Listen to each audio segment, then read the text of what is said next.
Bonjour tout le monde, j'espère que vous allez bien. On continue nos travaux qui visent à faire de nous des orateurs augmentés grâce à la connaissance des techniques de persuasion, mais aussi grâce aux outils que nous offre l'intelligence artificielle pour créer du meilleur contenu plus rapidement. Alors, vous le savez, hein, sur cette chaîne, comme dans tout ce que je fais, on est dans le concret. On est ici dans mon espace YouTube, dans mon studio YouTube, et cette vidéo que je viens de sortir qui performe pas mal, je l'ai créé grâce à ChatGPT. Et je vais vous expliquer donc comment j'ai fait, et je vais également vous faire ensuite un petit bilan des plus et des moins que je vois dans l'utilisation de ChatGPT pour la création de vidéos YouTube.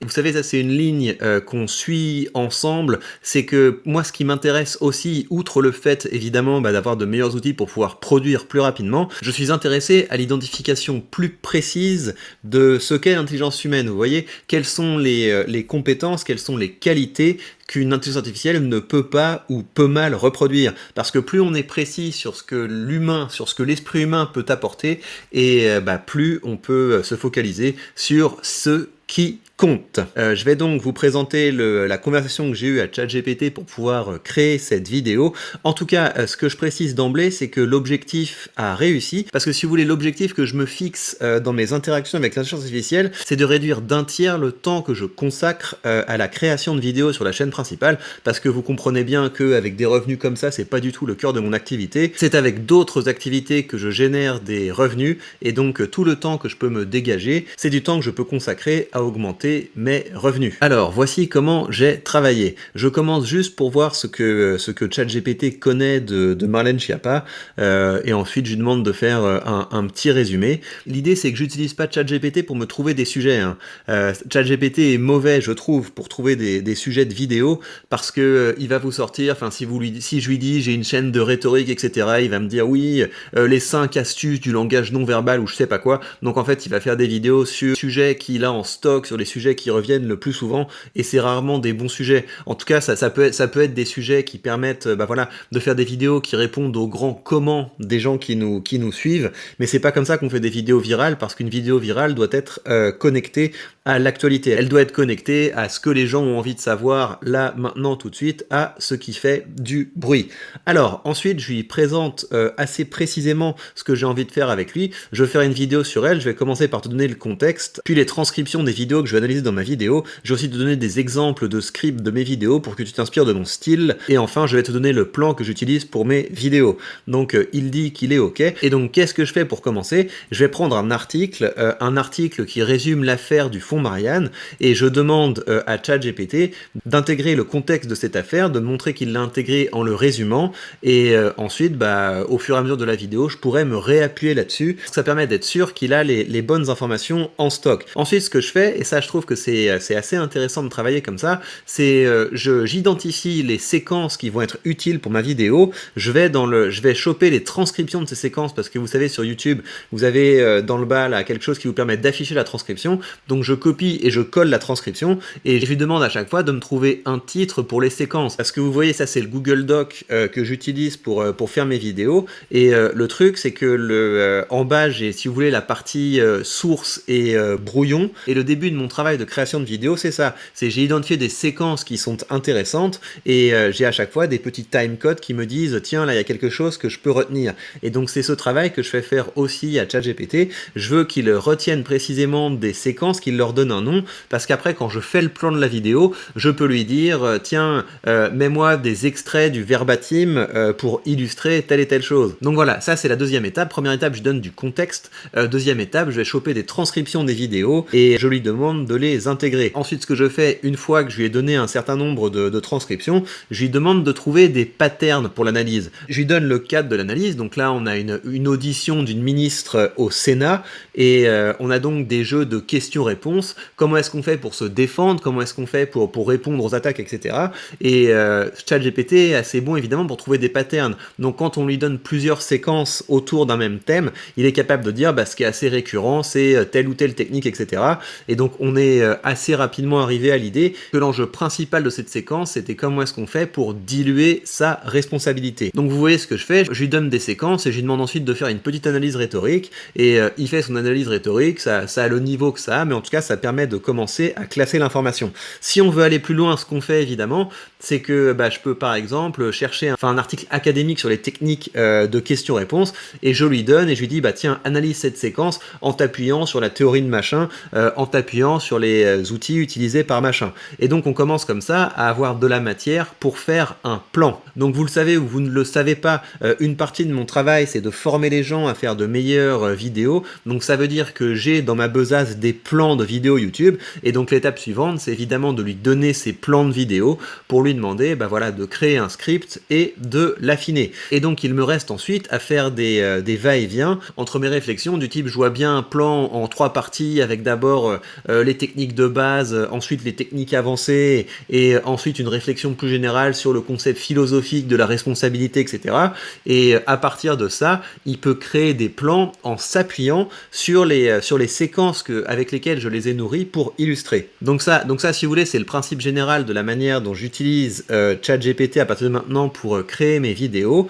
Avec cette méthode, c'est quelque chose qui effectivement me fait gagner du temps, et je voudrais maintenant vous faire une petite synthèse des avantages et des inconvénients que je vois à l'utilisation de ChatGPT pour créer ces vidéos sur YouTube. Alors, au niveau des avantages que je vois à l'utilisation de ChatGPT pour l'écriture de vidéos, c'est qu'il y a un vrai gain de temps pour toutes les parties un petit peu ingrates, vous voyez, toutes les parties qui sont niveau journaliste web, quoi. Vous utilisez ChatGPT parce que maintenant il est connecté à Bing, et vous avez comme ça la matière pour les petits développements journalistiques pour donner du contexte.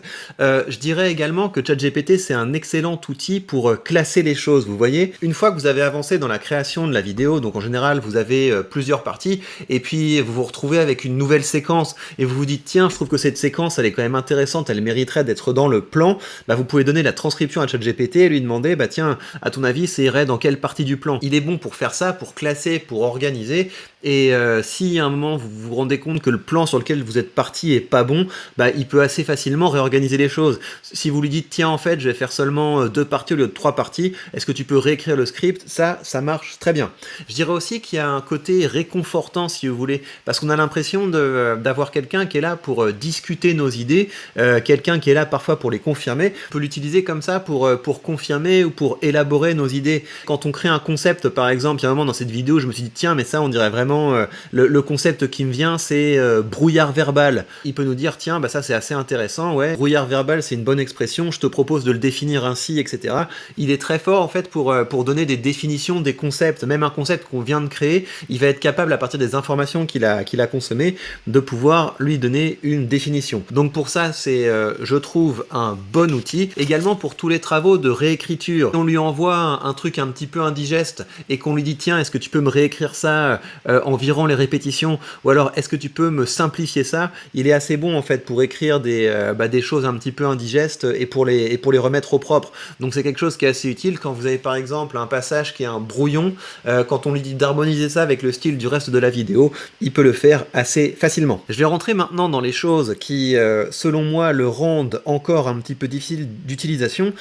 Il pète assez souvent les plombs quand on lui donne, quand il commence à avoir trop d'informations dans la conversation. Donc ça arrive que on lui demande un retour sur quelque chose et il commence à halluciner complètement. Il commence, moi ça m'est arrivé, il commence à me parler de plongée sous-marine, ou des trucs qui ont absolument rien à voir, parce que à un moment il a bugué, il a déconnecté et il a oublié tout ce qui s'est passé avant. Et donc ça peut être un peu démoralisant, mais on peut lui rappeler en lui disant mais non, mais regarde, tu m'avais dit ça, on en était là, etc. On peut le recadrer, mais ça fait perdre du temps. Il y a un autre truc qui est assez problématique, c'est qu'il invente très régulièrement des citations. Donc quand on commence à avoir pas mal de transcriptions et qu'on lui demande d'illustrer dans le plan les différentes techniques, les différents concepts avec des citations de ce qu'on lui a donné, il peut facilement créer des citations. Et donc si on vérifie pas que les passages sont pertinents, après on peut avoir des surprises quand on en vient à faire le montage et qu'on va effectivement récupérer les séquences vidéo et qu'on se rend compte que mais non, mais en fait ça a rien à voir, il s'est jamais passé ça. L'autre truc que je dirais, c'est qu'il a pas vraiment de mémoire de long terme. En fait, quand on lui demande de faire un résumé, quand on lui demande de faire faire un script, etc., il va s'appuyer sur les derniers échanges qu'il y a eu.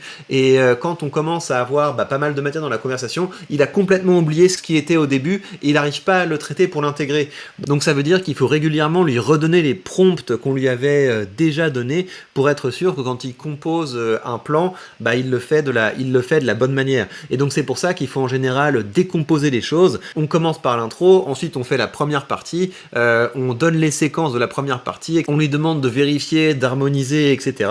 Et comme ça devient un outil qui est assez intéressant. Alors, le dernier gros problème que je vois, c'est que même quand on lui demande en fait d'écrire en s'appuyant sur le style de nos contenus précédents, en général ça va pas très bien. Là honnêtement pour cette vidéo il m'a bien aidé à organiser et à classer, mais en vrai j'ai dû écrire pratiquement tout le script parce que le style qu'il utilise en général ça ne va pas. C'est pas assez efficace, c'est pas assez direct, c'est souvent un petit peu trop lourd. Ça ressemble à une pâle copie de ce qu'on a pu faire par le passé, mais c'est pas pertinent pour la vidéo qu'on a envie de créer là, maintenant, tout de suite. De façon générale, c'est un petit peu ce qu'on connaît de ChatGPT, c'est que c'est quelque chose qui est très bon pour faire du blabla, mais quand on repasse sur ce qu'il a écrit, on se rend compte que souvent c'est un petit peu flou, trop générique, souvent c'est jargonnant, et c'est pas quelque chose qui est d'un niveau suffisant pour faire de bonnes vidéos. Quoi qu'il en soit, je vais continuer à créer les prochaines vidéos en interagissant avec ChatGPT, parce que encore une fois mon objectif c'est de gagner du temps, et sur cet objectif de gagner du temps, le contrat est rempli, et si ce genre de vidéo vous intéresse, au fur et à mesure, je vous expliquerai comment est-ce que j'ai trouvé différentes optimisations pour gagner toujours plus de temps en faisant du contenu toujours plus efficace. Finalement, je vous rappelle que si vous voulez aller plus loin, vous pouvez rejoindre mon cercle des orateurs. C'est au moins un article que j'envoie tous les mois qui vous donne des outils concrets pour pouvoir faire des discours plus efficaces, pour porter vos produits et vos services, parce que vous le savez que c'est évidemment l'objectif. L'objectif c'est de se former dans un domaine du savoir qui est utile aux autres, et ensuite de faire valoir notre expertise en créant du bon contenu qui nous permet d'augmenter nos revenus. Et si vous êtes déjà à l'étape suivante, c'est-à-dire que vous savez le domaine dans lequel vous avez envie de créer du contenu, dans lequel vous avez envie de vendre des produits et des services, et que vous avez envie de vous sentir accompagné, eh bien sachez que vous pouvez rejoindre ma page Patreon. Sur ma page Patreon, vous avez du contenu exclusif, vous avez des foires aux questions, je réponds directement à vos questions en vidéo, et vous avez également ma web-série qui s'appelle Entreprendre en France, et ça c'est une série où je documente jour après jour les actions que j'entreprends pour faire grandir une micro-entreprise que je viens de créer en France, et c'est interactif évidemment, donc vous pouvez me poser toutes les questions que vous voulez, vous pouvez me demander de documenter tel ou tel aspect de la création du business, administratif, création de contenu, fiscalité, ce que vous voulez. En tout cas dans les épisodes je vous montre comment je fais pour faire grandir l'entreprise, quelles sont les stratégies que j'utilise pour développer de nouvelles sources de revenus. C'est une vraie formation à l'entrepreneuriat, et tout ce contenu exclusif ne vous coûte que 3 € par mois, à savoir le prix d'un café. Donc si vous voulez passer un cap, si vous voulez passer de la réflexion à l'action, ça peut être une très bonne idée de m'accompagner dans cette aventure entrepreneuriale. Prenez bien soin de vous et à très vite pour de prochains contenus.